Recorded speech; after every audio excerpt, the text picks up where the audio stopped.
Hello everyone, Radhe Radhe. कैसे हो सब? उम्मीद करती हूँ आप सब अच्छी होंगी और मैं तो बढ़िया हूँ। और आप सबका फिर से स्वागत है मेरे न्यू व्लॉग में। और आज का व्लॉग तो बिना देखकर जाना ही मत, क्योंकि कुछ तो खास होने वाला है।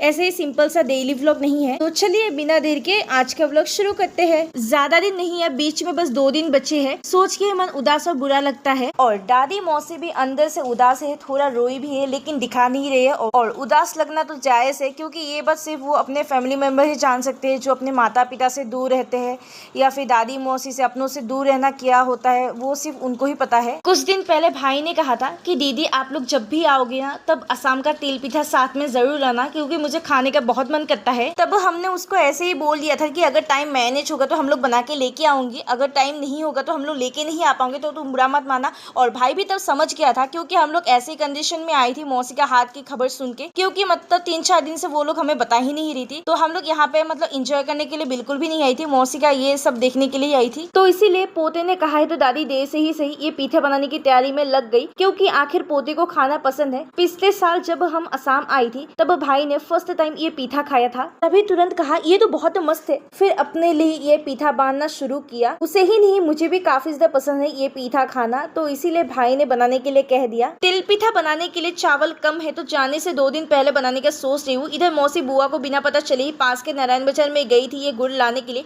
इसी को बनाने के लिए काफी जल्दी मचा रही थी दोनों, और घर में इसीलिए थोड़ा सा बहस हो गया था इसी बात पर। मौसी के आने से पहले ही दादी ने इस काली तिल को कढ़ाई में हल्का फुल्का फ्राई कर लिया। तिल थोड़ा ज्यादा ही लिया है, क्योंकि मतलब पीठा में स्टफिंग करना होगा अंदर से। फ्राई करने के बाद उसके बाद इस तिल को इस ढेकी में गुड़ के साथ पीसेंगे एक साथ। ये ढेकी उनके पापा और दादाजी के जमाने का है, उनके परिवार ने उन्हें दिया था। सोचो कितना साल पुराना होगा। इस पे हर एक पीठा बनाने के लिए पीसा जाता है ढेकी में, और हमारे असम के हर एक लोग असम का ट्रेडिशनल पीठा इस ढेकी पे पीसते हैं। थोड़ा मुझे भी टेस्ट करवाया था, मीठा अच्छे से हुई है नहीं। मैंने कहा कि एकदम सही मीठा हुई है। दादी बहुत थक गई थी, क्योंकि इसमें भी पीसने में बहुत मेहनत लगती है। उस दिन बहुत गर्मी पड़ा था, तो इसलिए मौसी ने कहा कि बाकी का पीठा का स्टफिंग मैं ही कर दूंगी, दादी को थोड़ा आराम करने दो। मौसी ने तिल पीठा 1-2 ही बनाया था, उसी में टूट रहा था उनका पीठा। इस पीठा को बनाने में 2 हाथ की मेहनत लगती है, इसीलिए और बनाया नहीं। रेस्ट करने के बाद दादी बनाने के लिए आ गई। ज्यादा दादी ने ही बना लिया, बाकी का भी मुझे ही बनाने के लिए कहा था, पर मेरा भी वैसे ही सेम टूट रहा था पहले बनाते ही। अब तक जितना भी पीठा बुआ ने बनाए हैं एकदम दादी जैसा बना है। मुझे बोल रही थी कि बेटा एक बार इस तिल पीठा को छू के देखो। लग ही नहीं रही है मुझे कि बुआ ने इतने सालों बाद ये पीठा बनाई है। देखने में लग रहा था कि हर साल बिहू में बनाती है ये पीठा। अब तक इतना सा पीठा बना है और कुछ बाकी है थोड़ा बहुत। बीच में बुआ ने दोनों को ही चाय और पीठा खिलाया, क्योंकि इतना मेहनत करके पीस रही थी तो इसीलिए।